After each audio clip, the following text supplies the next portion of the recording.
Oi, gente querida, aqui é o Daniel, pastor da Reviva, e nós estamos numa série de estudos sobre como lidar com crises e estamos na última etapa de um fator importante que nos ajuda a sabermos lidar com as nossas crises emocionais, com a nossa tristeza, com as nossos momentos de depressão, seja lá quais forem os sintomas que você está vivenciando.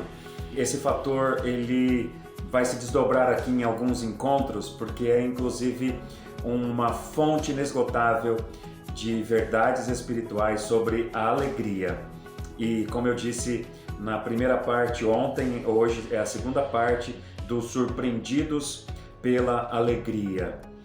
A busca de um sentimento, a busca de uma sensação, a busca de um bem-estar, de uma vida que foi projetada pelo nosso próprio Deus. Deus nos criou para sermos felizes. Somos nós quem estragamos esse projeto. A alegria é mais uma busca do que uma sensação. É uma decisão e não meramente um sentimento. Nós aprendemos nas Escrituras que ela aponta para um processo, para um caminho de construção em que o ser humano tem uma tendência de buscar com plena disposição seus desejos.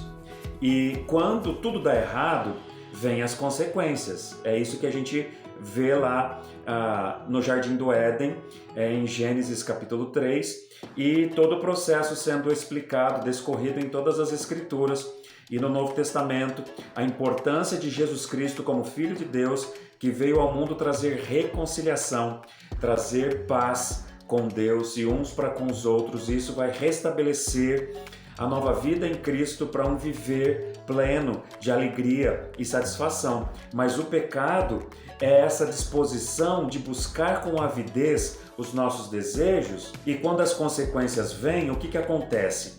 Pessoas estando deprimidas e entristecidas como consequência do pecado, pelos resultados ruins, vem a impressão de uma estagnação, onde há uma aceitação à aflição, uma aceitação sem reação, como sendo uma força maior e não havendo nada a se fazer, vivenciando uma cultura pecaminosa errada de que o tempo cura, a tristeza vai passar, e não é assim. É como se nós pudéssemos abrir a nossa mente, o nosso coração, escancarar ele para as consequências dos problemas, e isso vai gerando uma bola de neve e vai produzindo um viver cada vez mais deprimente, cada vez mais negativo. Você vai cavando um buraco, e não pode ser assim. Então, da mesma forma, na proporção do quanto você está cavando esse buraco das consequências dos seus próprios erros, deve ser proporcionalmente o esforço para você poder sair dele. Sabe, o pecado produz tristeza. Primeiramente, produz tristeza para com Deus. Efésios capítulo 4, versos 30 e 31 vai dizer para que nós não venhamos a entristecer o Espírito Santo. E no versículo 31, então, livrem-se de todo pecado, de toda amargura, indignação, ira, gritaria, calúnia e toda forma de maldade. Então, em primeiro lugar, o pecado produz tristeza para com Deus, por ele ver as consequências de um erro que nós estamos cometendo e fere a sua santidade. São decisões erradas que também geram consequências ruins para mim e para você. Romanos capítulo 7, no versículo 24, o apóstolo Paulo vai dizer: miserável homem que sou, quem me livrará do corpo sujeito a essa morte? E morte aqui ele está dizendo as consequências do pecado. Assim como Davi no Salmo 32, versos 3 e 4, como já citamos na série de meditações aqui, após o pecado com Batseba de adultério e assassinato ao seu marido, ele disse: olha, enquanto eu mantive escondido os meus pecados, o meu corpo sofreu. O meu corpo definhava de tanto gemer.